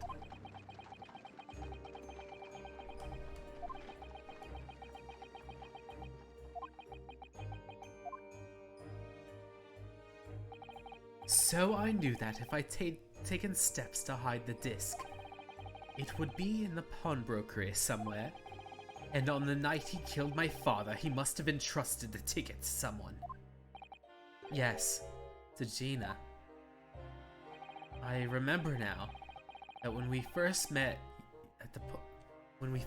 you at the Windbanks that afternoon 2 days ago, you had a description of Miss Lestrade written down. How did you know that you were looking for her? From the trial, that pickpocket's testimony was clearly peculiar. Anyone could see that. I realized immediately she was another of McGilded's pawns, that he must have threatened her somehow. I was fairly convinced it would be her who had the ticket, so I started to make some inquiries. I had a strong suspicion the girl would come out of the woodwork on the redemption deadline. And he was absolutely right. And yes, surely enough, she did. All I needed to do was wait until the girl went to Windibanks to redeem the articles. But unfortunately, she redeemed only the overcoat and the one disc that was in his pocket.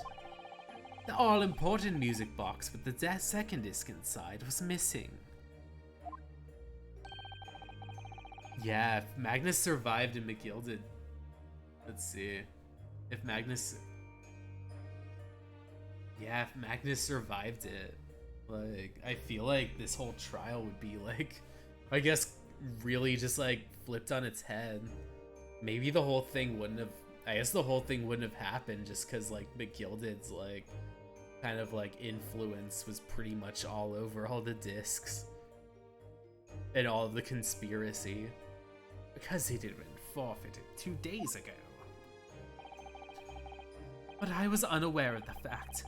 Had I not been, I could have avoided my nighttime excursion.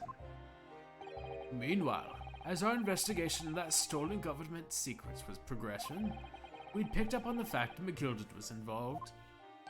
Mr. Inspector, you recovered fast.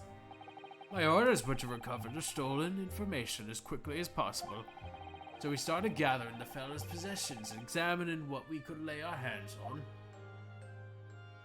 We had a full-scale investigation going on at the yard, but we had to keep it quiet as possible. Then, when the inspector here took the disc from me in the pawnbrokery that day, I became nervous. I was sure the music box and the second disc were there at the shop somehow. So I knew it was a race against time. I had to find those articles before the police did. So that's what prompted you to break into the place that same night. With the help of your old friends, the Skulkin brothers. What happened that night in the pawnbrokery, I can only describe as a nightmare. While Nash and Ringo were searching the counter, I'd located the music box I'd sold to McGilded on the shelves of the forfeited articles. And the second disc was inside? Yes. I slipped it into my pocket with a very deep sigh of relief. But then, something entirely unexpected happened. What are you doing in my shop?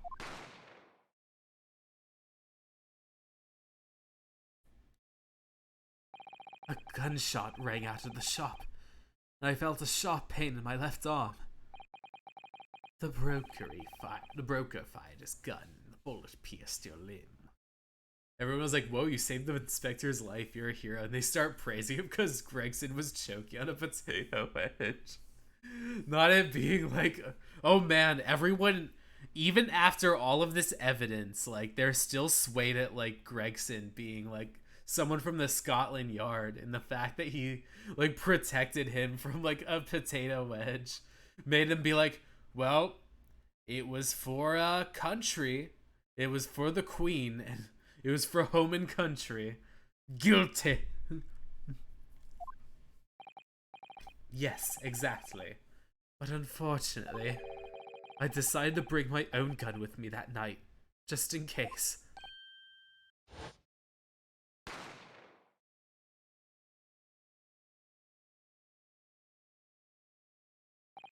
Before I knew what was happening, I'd fired back.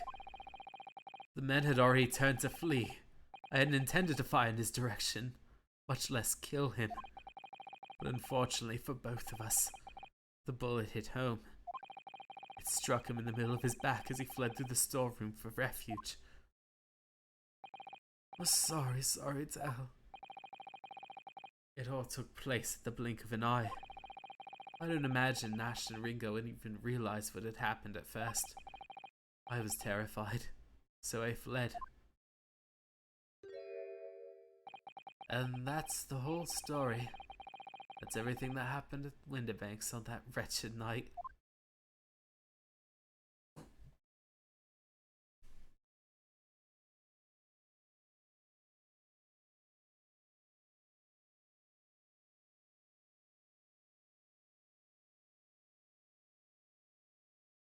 Guilty!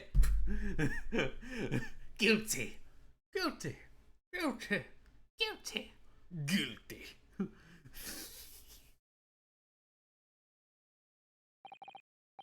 Earlier, you called McGilded a monster. Ashley didn't mean them. He was scared and panicked. My baby girl. I get it. That way he looked up at the sky. He couldn't have done it if it wasn't for out of fear. The man who used his wealth and influence to distort the facts and escape justice for the crime of murder. What tragic irony. For what you have done is exactly the same.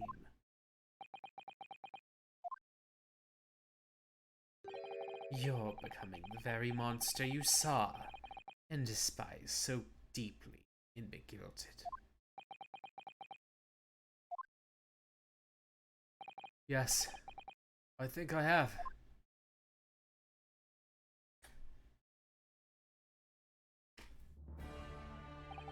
Well, this has been a long and exhausting trial.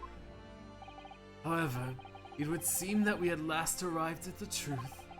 Inspector Gregson, what of Mr. Ashley Graydon? He's been restrained, my lord.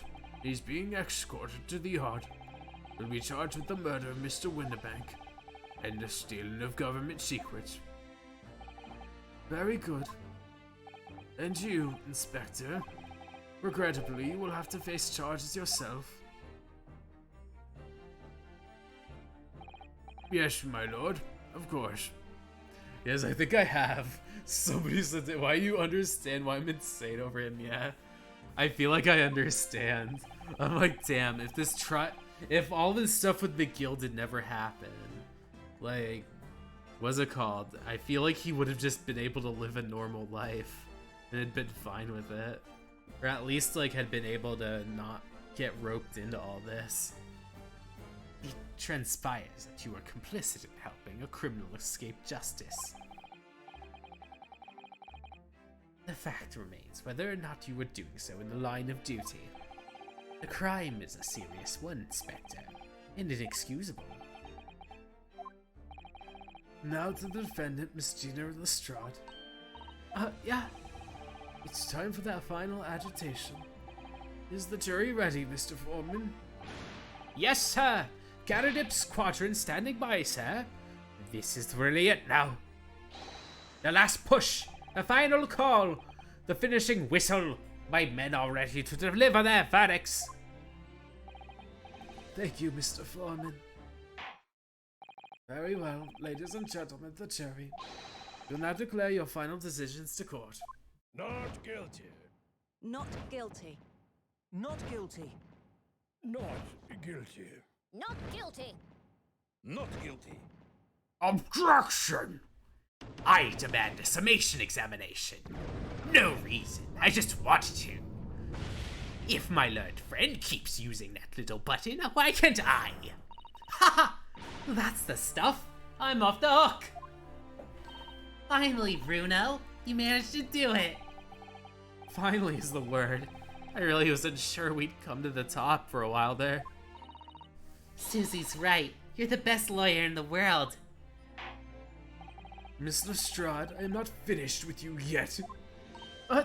What? What are you looking at me like that for? Before you start enjoying your freedom, there's certain other crimes to consider.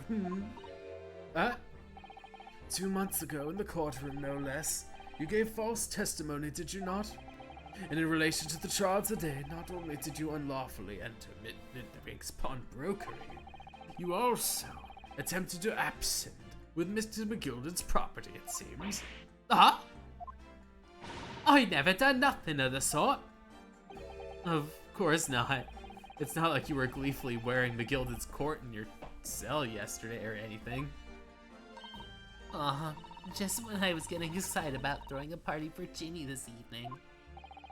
And turning our attention to defense, determining that when played together, the music box disc contains a message in Morse code was, well, it was certainly a most unexpected revelation, counsel.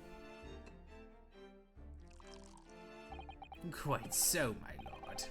The prosecution was caught entirely off guard. In fact, I think we should applaud my learned friend's courage today. I propose a toast. Aw, thank you. To demanding the government secrets be disseminated before the entire courtroom. Very sorry about that. It was the only way I could get Inspector Gregson to admit to what he'd done. If I may say something on the point, isn't that... It's, about the sounds produced by the music box before. I do wonder if that was really Morse code at all. What? What are you saying, madam? Oh, well, it was just that I'm really fanatical when it comes to Morse code, you see. Yeah, if they're allowed to be able to lie a lot, Gina can't. Everyone lies so much in this game, but no one ever catches anybody for perjury until now. So much so that the whole world seems to be covered in dots and dashes to me. Goodness, madam. An healthy level of obsession one feels. And I must say, in my opinion, the sounds produced by those two discs were nothing more than that. A meaningless series. Meaningless series of two different notes. What? What? Can it really be? It wasn't Morse code after all? My lord, the defense would like to listen to this music box again. Are you off your nut? So much for lying, perjury, and racism in one game. That's a lot. It's a lot to digest. Hi, Kirby, how's it going? Oh man, we're on the last legs of this fifth trial. Are you off your nut? How many times do I have to tell you? Those discs contain ministerial secrets, sunshine. This courtroom is not an appropriate forum to discuss the nature of government secrets. We know McGilda conspired to trade national secrets with our enemies. Secrets acquired from Mr. Graydon. Now that the man's admitted to his crimes, we have no need to pursue the matter further. Ugh, it's really going to bother me. It's going. Mr. Strahd, Yeah, me lord? that which you've seen today and here in the courtroom has been extremely disturbing. Falsified evidence, intimidation, perjury. A grim catalogue of depravity. Depravity. An appalling experience to befall any child. Come on. It ain't nothing I don't see most days in the back slums. I beg your pardon? If you're weak, you pay for it. That's how life goes. Gina. Well, look. I reckon I worked something out today. The world ain't fair, but if you want to change, you gotta start at home. Gotta change how you have yourself. Well, that's very laudable lesson, I would say. I eagerly look forward to the born-again Miss Lestrade never gracing my courtroom with her presence again. Now, with regards to the murder of Mr. Pop Winterbank, proprietor of pawnbrokery business on Baker Street, I hereby declare the defendant, Miss Gina Lestrade, not guilty. Yay! Oh man, funfetti. I feel like maybe I'd be able to hit that. Oh, she's firing off the. Oh no! Stop firing off the fireworks in the Old Bailey. The last time that happened, it caught fire. That is all. The court is now adjourned.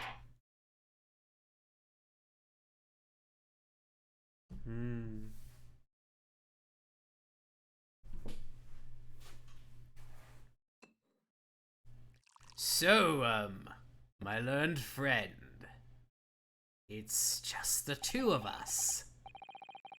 On a personal note, I must say you've surprised me, my Far Eastern friend. Since no one else is around, there are a few ideas that have been racing through my mind. I've been looking at your lips quite often during this trial, and would like a kiss from them. Oh. Despite being Japanese, you saw through my pretense to the malice that festered within that Englishman, and at the same time saw through the grime to the surprising heart of your English client. You have a curious talent for judging character, especially considering you are only from different cultures. As flowery as your description of me says, I'll have to decline. The lips, I say, are only for Kazuma. I don't think there's anything curious about it. Whether we're from the Empire of Great Britain or the Empire of Japan, we're all human beings. We're not so different on the inside. You know, that's the stupidest and lamest thing I've ever heard. I took this case for one very simple reason.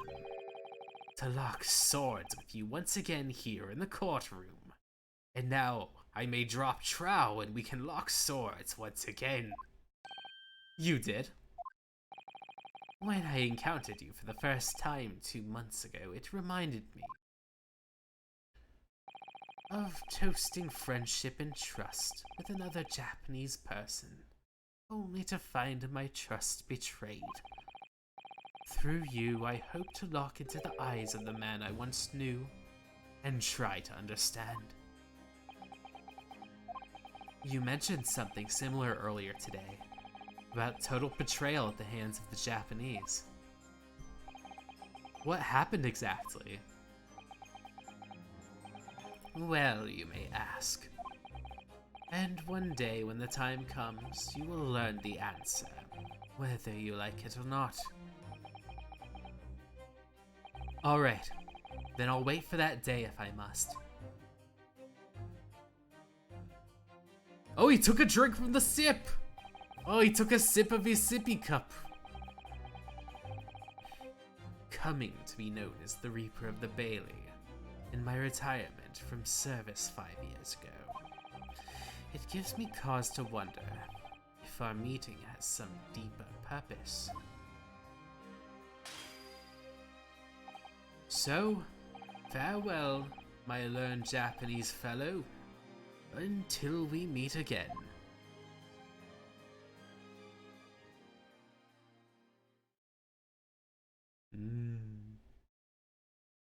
So yeah, I feel like that's gonna have a really good lead into the second game.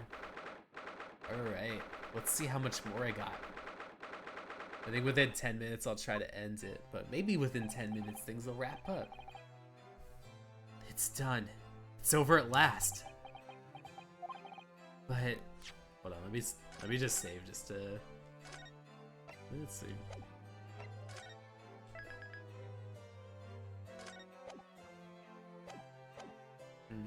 But where's Iris disappeared to?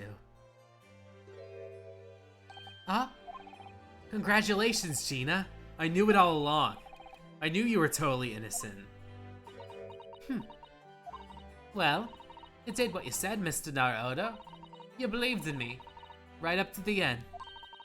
You're as odd as your name. What's odd about it? Told you I had faith in you, didn't I? No one's ever has before. Kept a promise, I mean. Properly. That's awful. I figured something out today. All my life, growing in the slums, I never trusted no one. That's just cause I've been scared of being stabbed in the back. I mean, the more you trust someone, the more it hurts when they let you down. Yes, I think I can understand that. After all, I had a taste of it in that trial 2 months ago. I chose to trust someone and I paid for it. That betrayal left a big scar.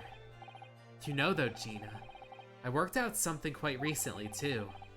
Trusting in someone is really an exercise in learning to trust yourself.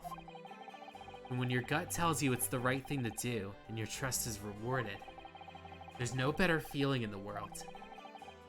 I think I have to thank you for reminding me of that valuable lesson. Oh, well, if you say so. Don't make a fat lot of sense to me though. I'm trying to say that putting my faith in you, Gina, has been a real pleasure. Huh? But crying out loud, pack it in! But I suppose I sort of feel the same way. I mean, sometimes trusting someone else is, you know, alright. Thanks. This is the way I see it, Ryunosuke. A defense lawyer is only as good as his faith in his client. And that comes down to how much faith he has in himself. after this experience, I'm starting to feel like I understand what you mean. Kazuma. Oh man, I really miss him. Am I living up to your expectations? Am I turning out to be the lawyer you believed I could be? Pardon the interruption. But what the deuce does a man have to do to be noticed around here, my dear fellow? That voice. It's too late for that voice now, Mr. Naruhodo. I've been standing around here patiently in the corner of the room entirely. Ah, yes, it was me all along. I would have said when you finally noticed me. But you people, with your insensate babbling. Mr. Sholmes. Ah, ha, ha, ha, yes, it was me all along. You see?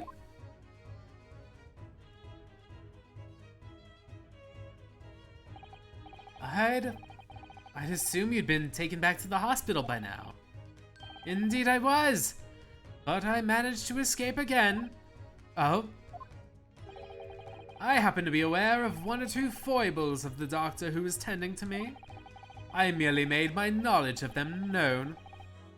It's a man, how very above board. But enough of my adventures. It was a fine victory, Mr. Naruhodo. Your tireless efforts justly rewarded, I feel. Congratulations are in order.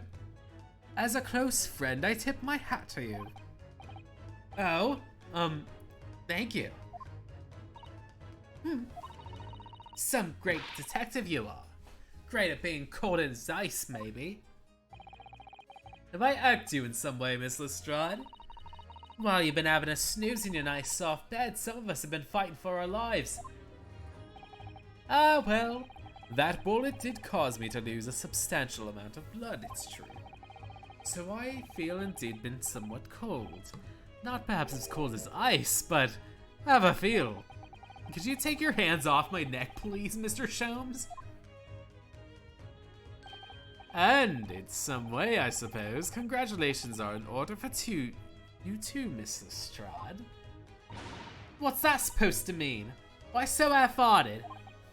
Well, naturally, it isn't my intention to alarm you, but an acquittal in this trial and the particular prosecutor is perhaps a little precarious.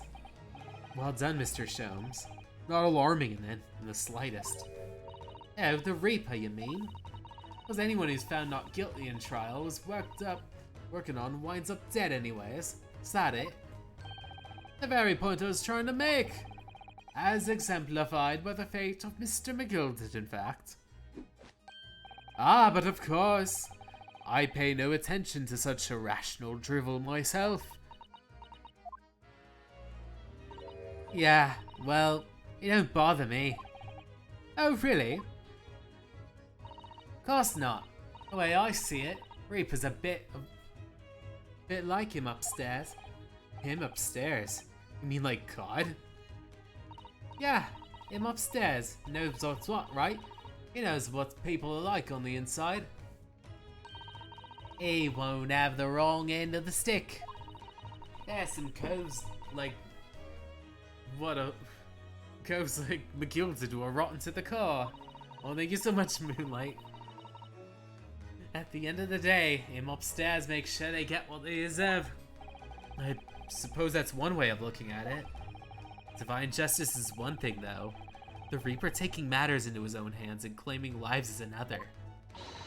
Well, it ain't like McGilded to this world, so I ain't scared. I got principles, see?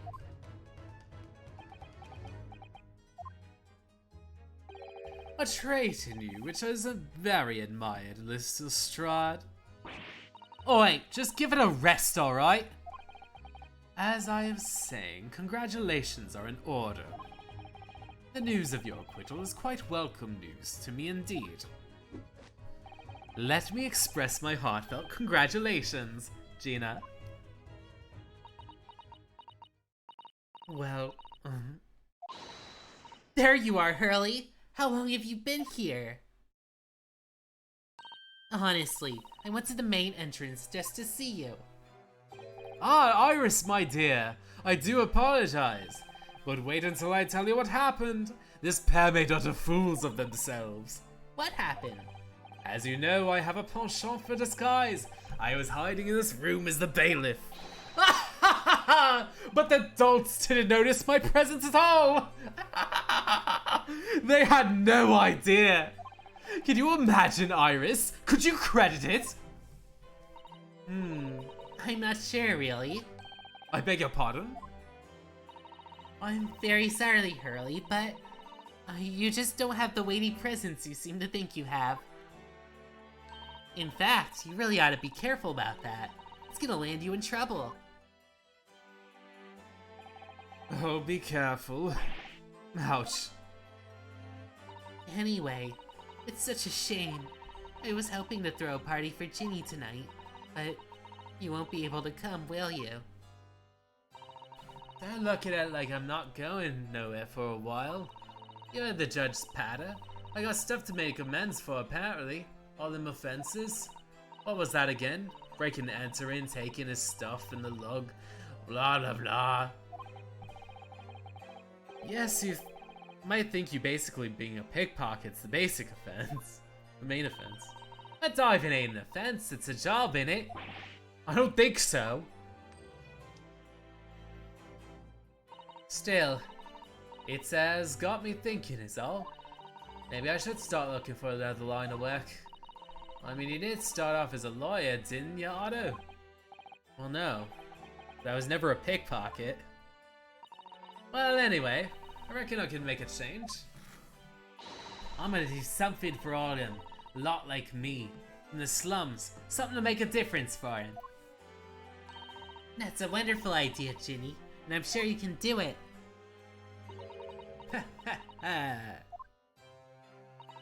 What is it?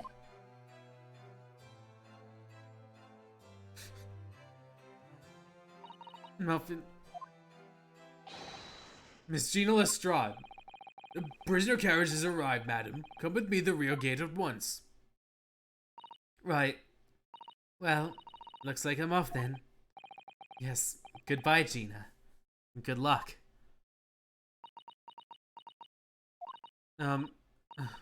Odo? Yes?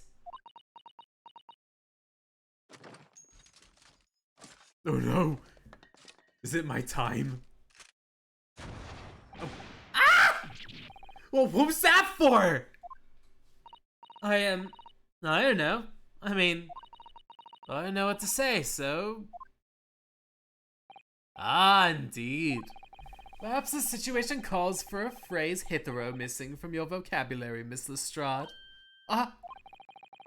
On occasions such as this, I would recommend a simple thank you. Oh! Oh yes, it's a good advice, Ginny. Right. Oh, I see. Well...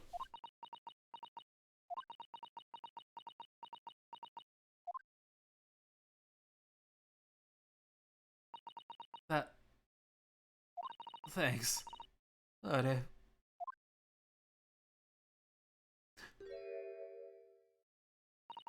Thank you for everything, what you done. For believing in me. Not at all. In fact, that should be my line. Thank you, Gina. Oh, it's so adorable. Man. Oh man, this is long. Well, there she goes. Wonder if I'll ever see her again. Part of me thinks I'm probably gonna try to stop here. I know it's like near the end of like this first part, the first game, but like it is getting really late on my ends. I don't know if I should keep going. I'm gonna at least try to save it.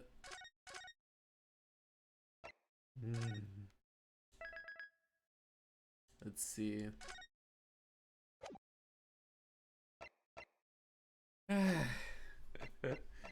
Sorry, I'm like, what's it called? This is like taking a lot out of me.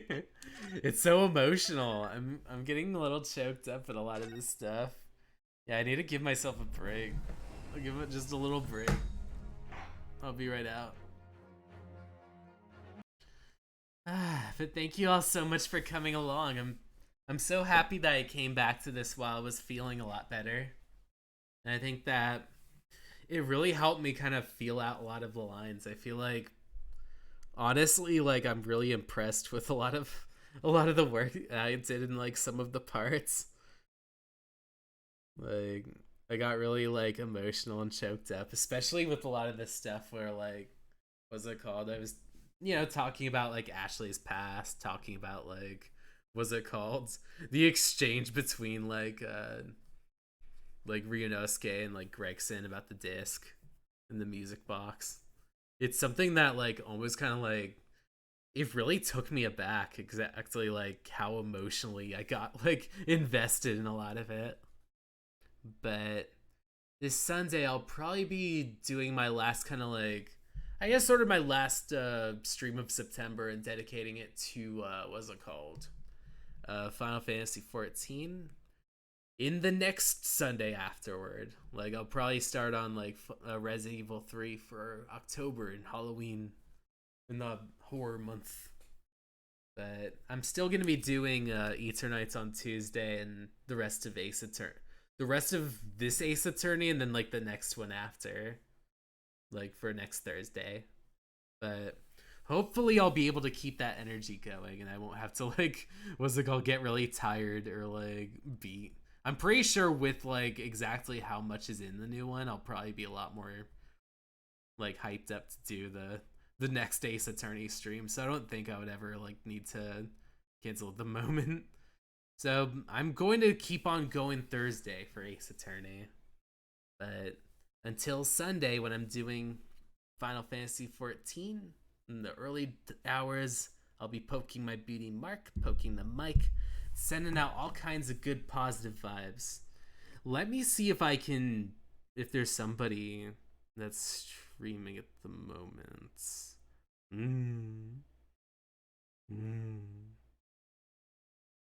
Let's see. Don't have anyone at the moment. So I'll probably leave it off at here. I'll see y'all next Sunday. Bye.